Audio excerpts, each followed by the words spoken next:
यार खुदा जो करे थे साड़ी भलाई वास्ते करे थे। मैं को अगर गरीब बढ़ाया सी तो मैं को क्यों अमीर बढ़ा दी खुजली है। खुदा कुत्ते को तो कुत्ता बढ़ाए, लेकिन कुत्ते ने कितनी कोशिश की थी हाथी बढ़ाने दी। अत मैं क्यों अमीर बना। भाल आया मेरी ये चक्कर बहु औखे। उठी सद्दू अपनी बेगम ते हाथी चाह जुल पी। अस्सलाम वालेकुम। वालेकुम सलाम। वालेकुम सलाम। सही था वाल दाढ़ी पड़े ना देवे।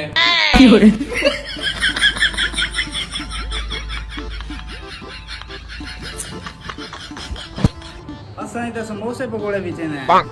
समोसे पकोड़े साकू से भूख काहे लगी वदी असानी से खंदे। अल्लाह हाफिज।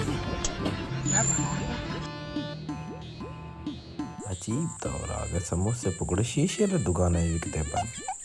ओए कालुआ निकला वे बारो तक जो चाह पिलावा। ओए मां नहीं अंदा वे रान बर्तन धोई पये। क्या जुलूम है।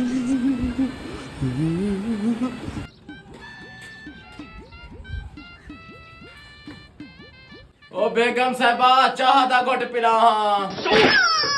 बगैर आता कशी देख के गई जो मैं तो कुछ चाह पिला निकल मैं तो कोई पिया जी तो निकल सारे कपड़े आज बेच के हमें जाता घर ना वाले तेरे वाला लास्ट चाह के सब बगैर आता।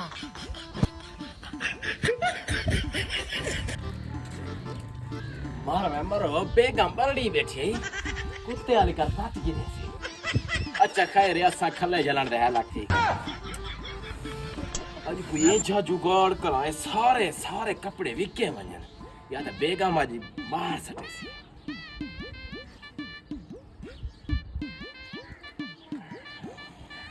कपड़े बिको कपड़े कपड़े गिनो कपड़े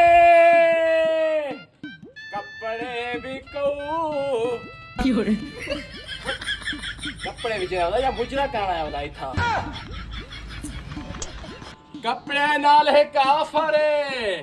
कपड़े दे विच एक पर्ची है पर्ची दे विच एलसीडी आईफोन फिशा दा सामान बेगम वास्ते सुर्खियां जेदे जेदे ना दी पर्ची निकती ओ सामान को मिलवे सी। आवलो कोई है ऑफर वाले कपड़े माय के गिंदा। हां चाचा ऑफर वाले सूट या सूट है मोबाइल है का है ना 16 प्रो मैक्स है आईफोन 16 प्रो मैक्स लेकिन मिलसी 16,000 रुपए दा। 16,000 को मंजूर है जो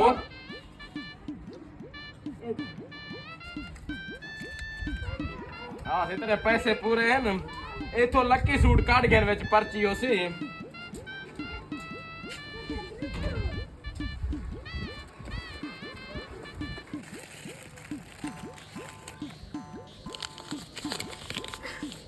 तेरा मोबाइल लिखता पाए मेरे जोड़े का मोबाइल है। छोटा सा मेरा जहां है खुदा। क्या जुलूम है।